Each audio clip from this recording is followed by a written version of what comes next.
The Red Raiders are in on some of the biggest portal targets in this cycle. But what are the biggest needs remaining on the 2024-2025 Texas Tech men's basketball roster? In today's video, we'll discuss that and much more.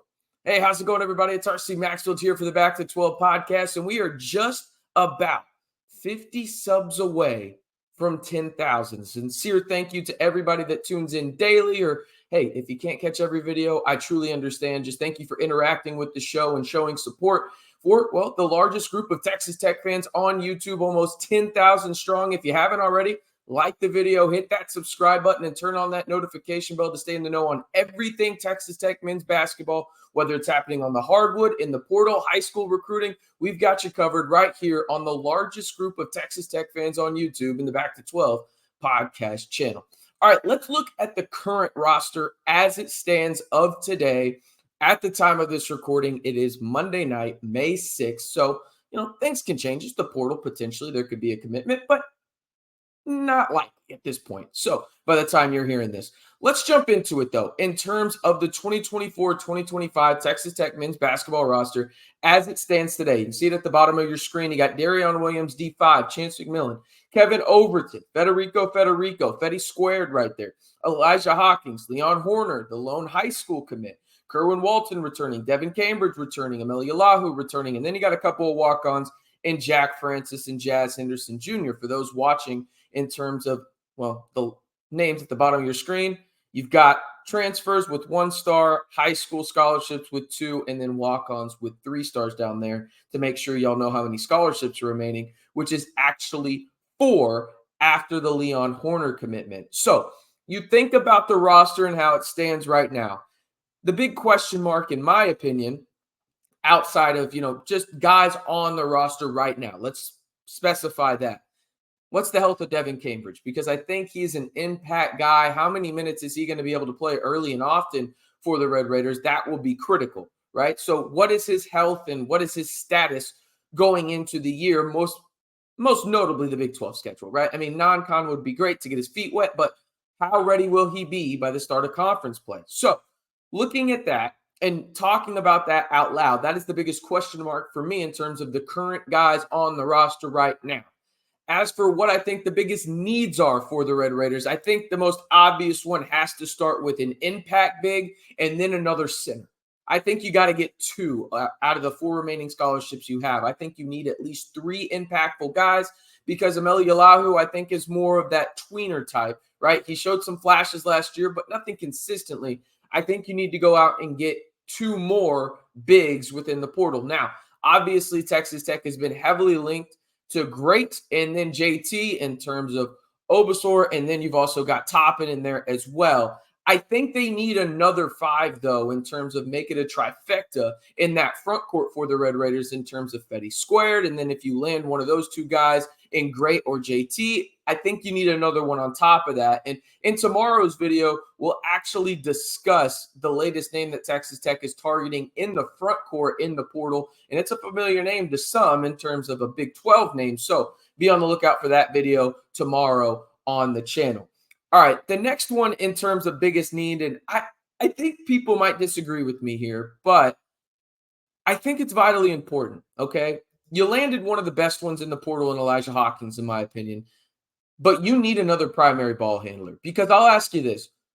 Who's the backup primary ball handler on this team, right? You feel okay with D5 doing it. I'm okay with that. Chance, okay.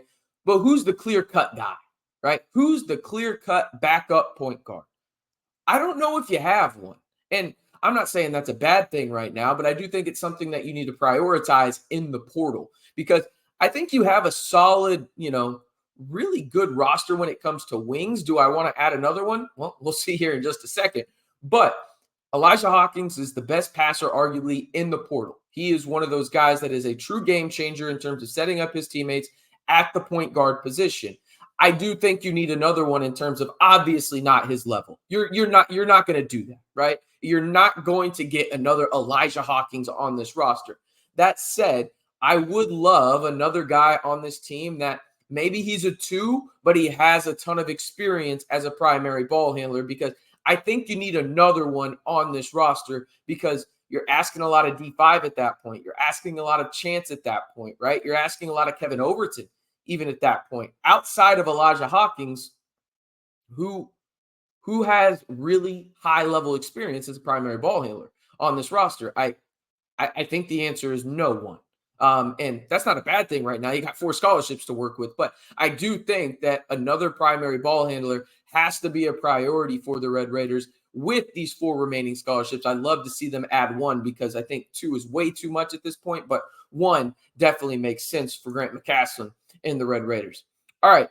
Last biggest need, in my opinion, is in fact a wing. You hear about Texas Tech being in on, well, Charvarius,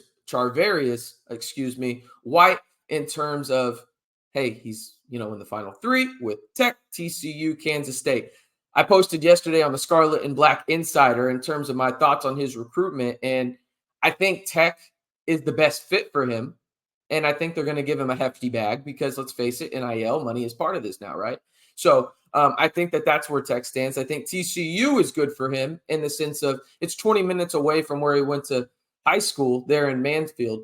So that makes sense. You could have friend and family come there. And then I think Kansas State, after whiffing on a ton of guys in the portal, has 1 or 2 hefty bags remaining in terms of the things that they can hand out in the portal. So maybe they can offer the biggest bag. That's just me speculating on that point. But that's kind of where I'm at in his recruitment. I think you're going to see Texas Tech go after another wing, even outside of White as well, in terms of maybe trying to add another high upside one, or maybe they go the high school route and try and get the tweener where, it's like a 6'4" to 6'6" guy or something like that. So I wouldn't be surprised if Texas Tech adds another high school player in this class late in the process. That's me speculating on that front. But I do think when it comes down to it, Texas Tech does need to add another wing. So in an ideal world, in my opinion, right? In my opinion, I think Texas Tech needs to add another impactful big. Great or JT is the most ideal situation for Texas Tech, one of those 2 guys, right? Then another backup type big I think you have to have on this roster. That would just be absolute must for me because I think you need 3. Eemeli's up there, but Eemeli would make it 4, and that would make me feel really comfortable after, the ordeal that Texas Tech had to deal with last year when it came to really Warren Washington and the significant drop-off after that. And no shade at RJ or Eemeli. I mean, they were thrust into a position that was really a lose-lose, and they still found a way to win in a lot of ways, did those 2 guys in the front court. Then primary ball handler. I think you got to focus on that as well. You have to get a guy off the bench that can help Elijah Hawkins if he gets into foul trouble or, God forbid, an injury happens, right?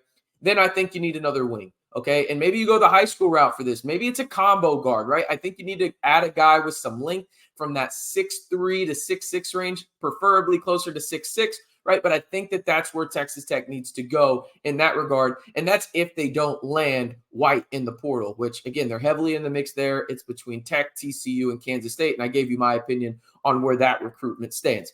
But that's going to do it for today's video. If you haven't already, again, we're 50 subs away from 10,000. It would be the first Texas Tech YouTube channel not owned by the university to get to 10,000.